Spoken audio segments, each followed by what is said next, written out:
uma boa noite. Não, gente! E aí, bicha? Quem é você? Bom dia, bicha. Seu jornaleco em áudio que é pra você começar o dia bem informado. Tudo, ou quase tudo, que virou notícia sobre a comunidade LGBTQIAP+. Terça-feira, 25 de janeiro de 2022. Hoje é aniversário da cidade de São Paulo. Vamos aos destaques de hoje.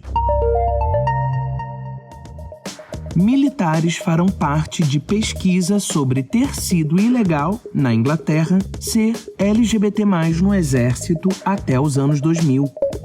Jornalista Caê Vasconcelos conta em livro histórias de pessoas trans que conseguiram fugir das estatísticas de exploração sexual no Brasil. 5 travestis administram as redes sociais de Linda Quebrada durante BBB 22. Olá, eu sou o GG e este é mais um Bom Dia, Bicha, seu podcast diário de notícias LGBTQIAP+. Deu no Aventuras na História. Militares LGBT farão parte de pesquisa sobre antigo banimento na Inglaterra. Publicado em 19 de janeiro de 2022 por Pedro Paulo Furlan. A Inglaterra manteve até o ano de 2000 uma lei que impedia qualquer pessoa LGBT+, de atuar nas Forças Armadas do país. Apelidada de Gay Ban, banimento gay, em tradução livre, a restrição causou inúmeros casos de violência contra qualquer pessoa suspeita de fazer parte da comunidade. Na quarta 19, no entanto, o governo britânico vai na direção da compensação destes militares e veteranos com um novo anúncio. Uma pesquisa específica está sendo desenvolvida para expor as maneiras em que esta lei de banimento impactou negativamente os indivíduos LGBT+, no Exército. O ministro pela Igualdade, Mike Freer, foi uma das pessoas parte do mais recente anúncio e expressou a urgência das informações desta pesquisa e de ouvir estes veteranos LGBT+, em relação a Gay Ban. O governo está dedicado a corrigir os erros do passado. Ouvir a esses veteranos afetados pelo banimento será crítico para nosso movimento para a frente. Nossas Forças Armadas nos deram liberdade e paz. E estou orgulhoso de estar em pé ao lado de todos os veteranos LGBT+,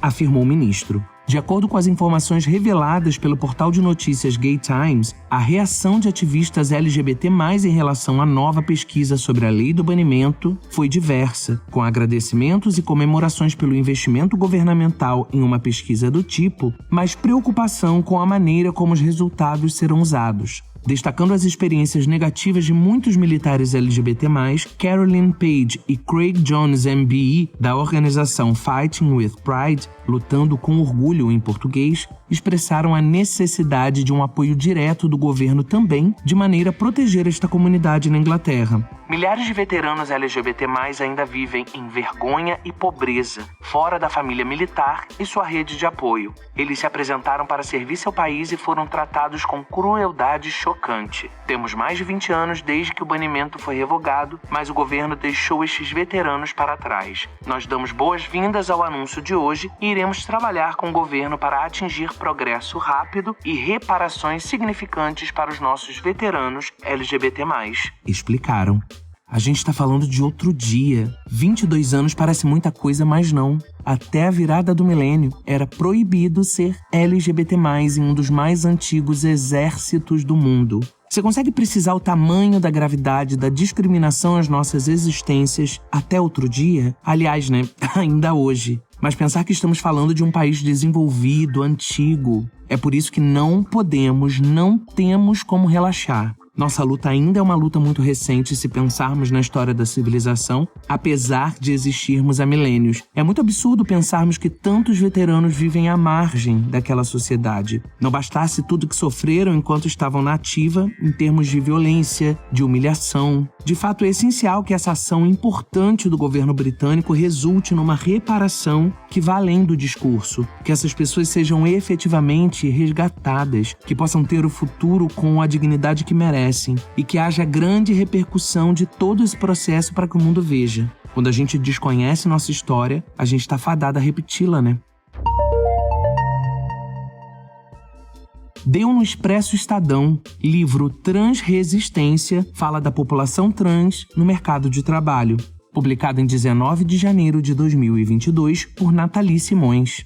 Um livro para transexuais lerem e enxergarem que podem ser o que quiserem. Este é um dos objetivos de Transresistência, Pessoas Trans no Mercado de Trabalho, do jornalista Caê Vasconcelos. Editada pela Dita Livros, a publicação será lançada dia 29 de janeiro, Dia Nacional da Visibilidade Trans. Ser uma pessoa trans no Brasil é resistir. Daí o título da obra, que reúne histórias de trans e travestis que conseguiram fugir das estatísticas do desemprego e da exploração sexual num país que 90% dessa população precisa recorrer à prostituição para sobreviver, segundo dados da Associação Nacional de Travestis e Transsexuais, a ANTRA. Quando decidi escrever um livro sobre esse tema, eu queria mostrar para as pessoas trans que existem outras possibilidades. Não é fácil e até hoje existem muitas que nunca trabalharam em uma empresa. São pessoas que muitas vezes trabalham com a arte, que é o que as acolhe. Diz Caê. Transresistência começou a nascer em 2015 no trabalho de conclusão de curso em jornalismo na universidade. Caê ainda não se identificava como homem trans. Foram 2 anos debruçados sobre a exclusão dessa população do mercado de trabalho. Para o lançamento em 2022, a obra ganhou novas histórias e o relato de Caê sobre o próprio processo de descoberta e aceitação.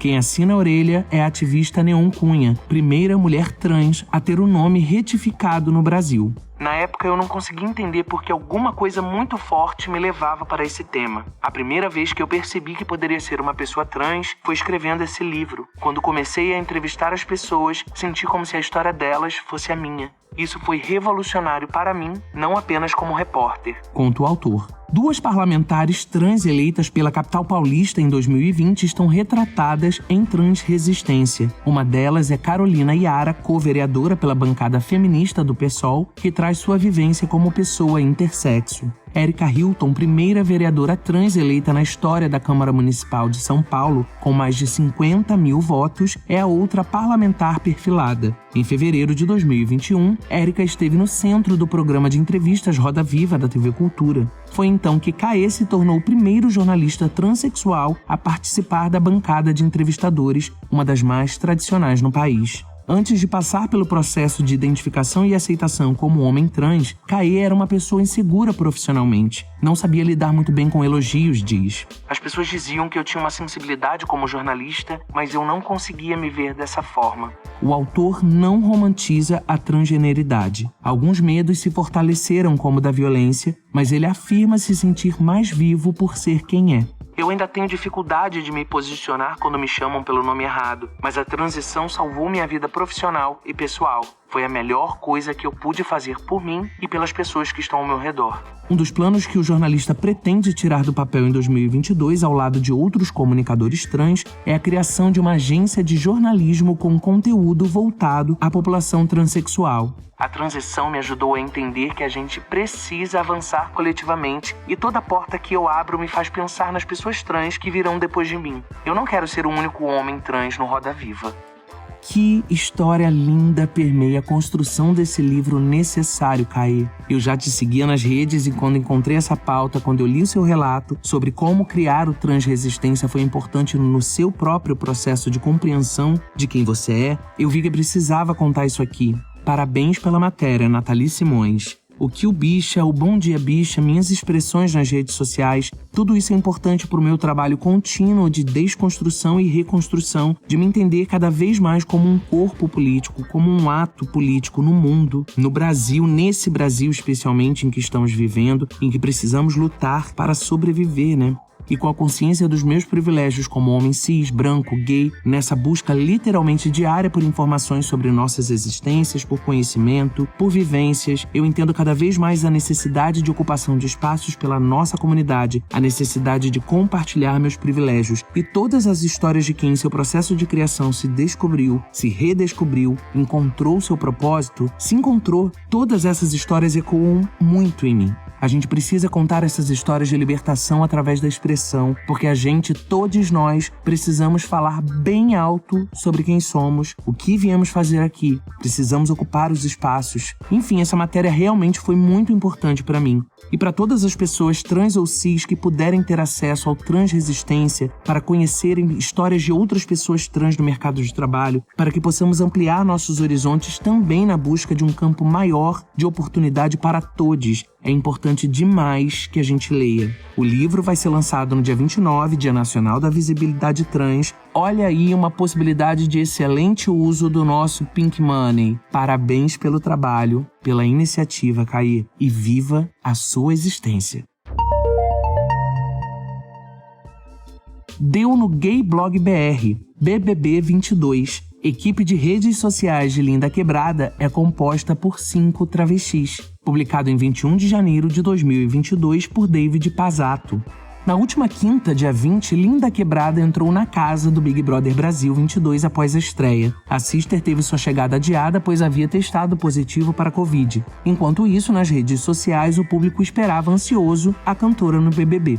Para administrar suas redes sociais, a artista recrutou 5 travestis. No Twitter de Lin, responsáveis da rede explicaram que elas integram um grupo de 20 pessoas que compõem a equipe profissional da cantora, que envolve assessores e consultores jurídicos. As 5 cuidam exclusivamente de todos os perfis de redes sociais da Sister. Lin foi a primeira a entrar para a surpresa dos pipocas e camarotes, que foram muito receptivos com a nova participante. Arthur foi o segundo a entrar, enquanto os brothers ainda trocavam abraços com a cantora. A última a chegar na casa do BBB 22 foi Jade. A artista também se destacou com seu look de entrada. Nas redes sociais, os internautas reagiram à camiseta de Lin, que tinha como estampa a imagem de Anastácia, símbolo de resistência entre os povos africanos e que foi canonizada em religiões afro-brasileiras. Filha de congoleses, Anastácia era uma mulher que atuava como curandeira em sua comunidade. A arte na camiseta de Lin ressignifica a imagem de uma mulher escravizada com mordaça, que foi pintada pelo francês Jacques-Étienne Arago em 1817. Anastácia Livre é obra do carioca Yuri Cruz, que mostra Anastácia sem a máscara e sorrindo. É sobre isso, ocupar os espaços para compartilhá-los com as nossas pessoas, criar as oportunidades que nos tiram. Se nós não fizermos pelas pessoas da nossa comunidade, depender das pessoas não LGBTQIAP+, a gente já sabe que não é suficiente, né? Por isso, sim, esse programa faz campanha descarada por Linda Quebrada no BBB. Ainda que estejamos na torcida também por todas as pessoas da comunidade que estão lá, porque representatividade importa muito. Mas uma travesti, e sendo ela Lina Pereira, é grandioso demais pra gente não tê-la como referência pra gente nessa edição. E ela já começou nos dando a lição da importância de encontrarmos as interseções nas nossas lutas. Eu sempre falo disso aqui, a gente precisa se unir contra todo tipo de opressão. Lina é travesti e preta, e ela entrou com a arte de Yuri Cruz estampada. Em um post do Instagram de Lina, uma de suas ADMs postou a imagem do look com a seguinte legenda: nas palavras de Yuri Cruz, Anastácia Livre é uma viagem no tempo. É voltar ao passado e libertar essa mulher negra escravizada que veio do Congo no século XVIII e foi condenada à mordaça pelo resto da vida por lutar contra um homem branco que a violentou sexualmente. Se tornou a escrava santa por sua firmeza, mas refém a uma iconografia colonial. Em monumento à voz de Anastácia, trabalho que exponho hoje, ergo um monumento à voz dela, uma voz negra, feminina, de luta pela existência. Você entende? A gente, claro, precisa reconhecer a individualidade e o protagonismo das diversas lutas contra a opressão,